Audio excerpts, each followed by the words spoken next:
दोस्तों, आप लोगों ने थंबनेल को देख के बिल्कुल सही टॉपिक के ऊपर क्लिक किया है कि how to increase your will now. और बहुत सारे मेंटर्स और बहुत सारे इंडस्ट्री के एक्सपर्ट्स अपनी बहुत सारे कोट्स शेयर करते हैं, जिनमें से एक कोट मैं आप लोगों के साथ शेयर करना चाहूँगा। अगर आपके पास हाई विल है और आपके पास अगर लो स्किल्स हैं तो आपको कामयाबी ज़रूर मिलेगी, लेकिन अगर आपके पास लो विल है और हाई स्किल्स हैं तो आप कभी भी कामयाब नहीं हो सकेंगे, बल्कि फेलियर आपका मुकद्दर बनेगी। इस स्टेटमेंट को अंडरस्टैंड करने के बाद आपके माइंड में तो ये चीज़ आ रही होगी कि विल कितनी ज़्यादा इंपॉर्टेंट है, लेकिन मेरी पर्सनल जजमेंट और मेरा अपना एक्सपोजर इससे थोड़ा सा डिफरेंट है। मैं ये आप लोगों को कहना रिकमेंड करूँगा कि आप अपनी विल को इंक्रीज़ ना करें। यानी कि आप एकदम परेशान हो गए होंगे कि विल को इंक्रीज़ ना करो, एक तरफ मैं कह रहा हूँ कि विल को इंक्रीज़ करो और अब मैं कह रहा हूँ विल को इंक्रीज़ ना करो। उसके बजाय आप लोग अपने साथ एक फैक्टर सिर्फ एसोसिएट कर लें इसके साथ, और वो क्या है, आप इमोशनल एक्सपीरियंस को इंक्रीज़ कर लें। यानी कि अगर आपने अपनी विल पावर को इंक्रीज़ करना है तो आप सिर्फ एक चीज़ के ऊपर काम करें, अपने इमोशनल एक्सपीरियंस को इंक्रीज़ करना शुरू कर दें।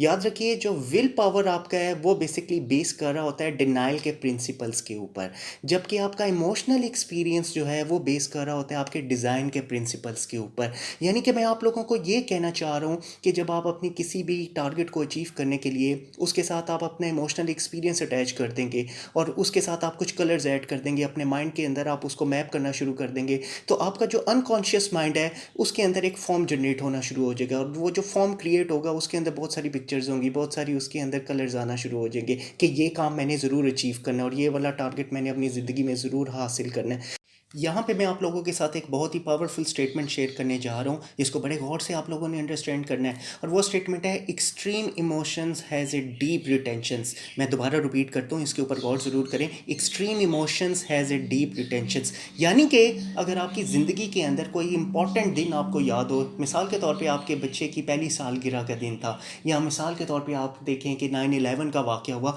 तो आपके माइंड में जब भी ये इवेंट्स आएंगे तो फ़ौरन आपको याद होगा कि ये इवेंट मैं उस वक्त क्या कर रहा था, और ये इवेंट कितने बजे हुआ था, और कितने लोग थे, और हम वहाँ पे क्या क्या एक्टिविटीज़ परफॉर्म कर रहे थे। इसी तरीके से जब आप अपनी ज़िंदगी के अंदर भी एक इमोशनल एक्सपीरियंस को ऐड करेंगे तो आपकी लाइफ के अंदर भी पॉसिबिलिटीज़, आपकी विल पावर खुद ब खुद इंक्रीज़ होना शुरू हो जाएगी। दोस्तों, अब आप लोगों के माइंड के अंदर एक चीज़ तो ज़रूर आ रही होगी कि मैंने आप लोगों को कॉन्सेप्ट तो डिलीवर कर दिया है, लेकिन क्या कोई ऐसा फ्रेमवर्क है जिसको यूज़ करके हम अपने इमोशनल एक्सपीरियंसेस को यूटिलाइज प्रॉपर्ली कर सके? तो इसका बड़ा ही ज़बरदस्त मैं आप लोगों के साथ अपना प्रैक्टिकल विजनरी फ्रेमवर्क शेयर करने जा रहा हूँ। आप लोगों ने इस पॉइंट्स को ज़रूर अंडरस्टैंड करना है, जिसका पहला पॉइंट मैं आप लोगों के साथ इधर शेयर करने जा रहा हूँ कि craft your design of a new addictive vision. यानी कि मैं आप लोगों को ये कहना चाह रहा हूँ कि आपने अपने विजन के अंदर एक एडिक्टिव विजन डेवलप करना है। यानी कि आपको उठते बैठते चलते फिरते आपके माइंड के अंदर बस कॉन्शियसली अनकॉन्शियसली उस टारगेट को, उस गोल को अचीव करने की एक अंदर से तड़प हो,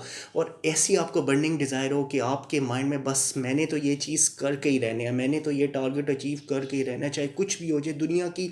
हर ताकत मेरे आगे आके रुकावट क्यों ना बन जाए, मैंने अपने गोल को ज़रूर अचीव करना है। तो जब आपके माइंड के अंदर ये एडिक्शन होगी, जो एडिक्टिव एटीट्यूड आपका जो बनेगा इस चीज़ के साथ, आप क्यों एडिक्टिवनेस आपके अंदर आ रही है, क्योंकि आपका इमोशनल फैक्टर एसोसिएटेड हो गया। जब आपके माइंड में ये चीज़ आएगी कि मैंने अपने बच्चे को अच्छी एजुकेशन लेके देनी है, एक अच्छी डिग्री के लिए उसको अच्छे इंस्टीट्यूट में एडमिशन लेके देना है, उसके लिए आपका जब ये इमोशनल फैक्टर एसोसिएट हो जाएगा तो एडिक्टिव एट्रीब्यूट्स आपके अंदर खुद ब खुद वर्कआउट करना शुरू हो जाएंगे, और आप काम करना शुरू कर देंगे उस पॉसिबिलिटीज़ को, उस चीज़ को अचीव करने के लिए। यहाँ पे मैं आप लोगों को इसके साथ दूसरा पॉइंट शेयर करने चाहूँगा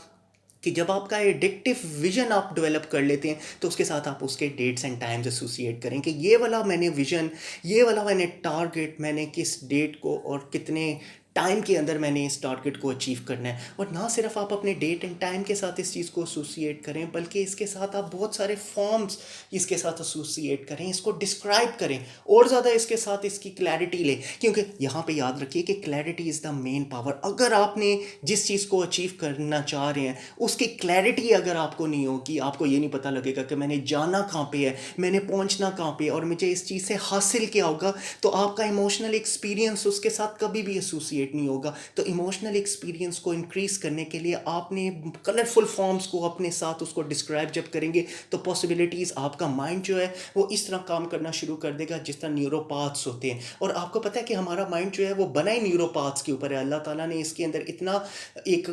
कॉम्प्रिहेंसिव आर्किटेक्चर डेवलप किया है कि इतने सारे बिलियंस ऑफ हमारे न्यूरॉन्स हैं जो कि हर वक्त इतनी पॉसिबिलिटीज़ को क्रिएट करते रहते हैं। लेकिन अगर आपकी फ्रीक्वेंसी नेगेटिव एंटीने के ऊपर चली गई है और आपने अगर अपना फोकस नेगेटिविटी के ऊपर किया हुआ है, तो कभी भी आप अपने विल को इंक्रीज कर ही नहीं सकते। क्यों? क्योंकि आपकी एनर्जी तो नेगेटिव वर्किंग के ऊपर हो रही है। तो अपने एंटीने को फोकस करके पॉजिटिविटी के ऊपर लाने के लिए आपको अपने न्यूरोपाथ्स को रीप्रोग्राम करना पड़ेगा। इससे दोस्तों, विजन फ्रेमवर्क का मैं अगला पॉइंट आप लोगों के साथ इधर शेयर करना पसंद करूँगा कि आप अपने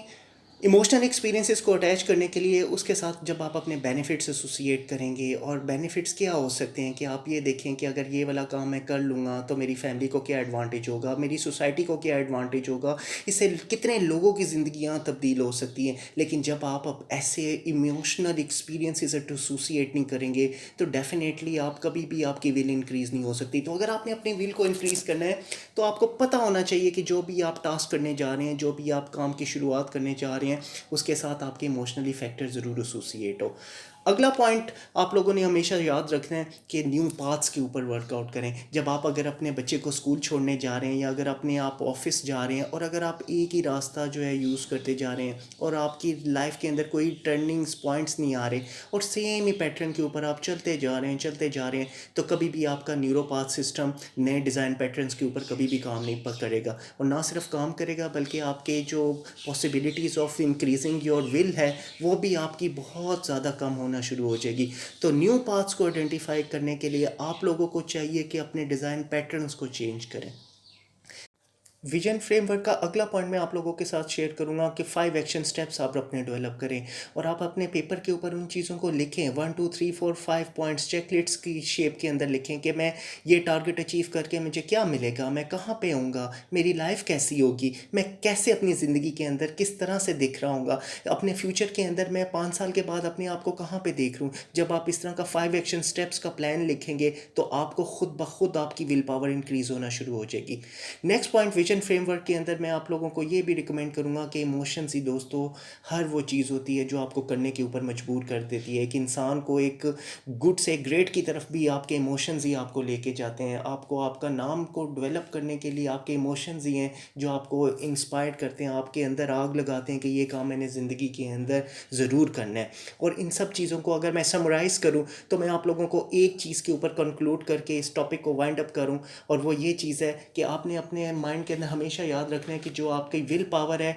वो हमेशा डिनाइल के प्रिंसिपल के ऊपर एक चलती है, जबकि आपके इमोशनल एक्सपीरियंसेस जो हैं वो आपके हमेशा डिज़ाइन के प्रिंसिपल्स को फॉलो करते हैं। तो अगर आपने विल पावर को इंक्रीज़ करना है तो प्लीज़ याद रखिए कि डिनाइल के प्रिंसिपल को यूज़ ना करें, बल्कि इमोशनल एक्सपीरियंसेस के डिज़ाइंस के प्रिंसिपल्स को फॉलो करके आप अपनी लाइफ के अंदर अपनी ना सिर्फ विल पावर को इंक्रीज़ कर सकते हैं बल्कि आप हर टारगेट को अचीव कर सकते हैं जो भी आप अपनी लाइफ के अंदर करना चाहते हैं। अगर आपको आज का सेशन अच्छा लगे तो मेरा चैनल सब्सक्राइब करना ना भूलिएगा। And thank you very much for watching my video.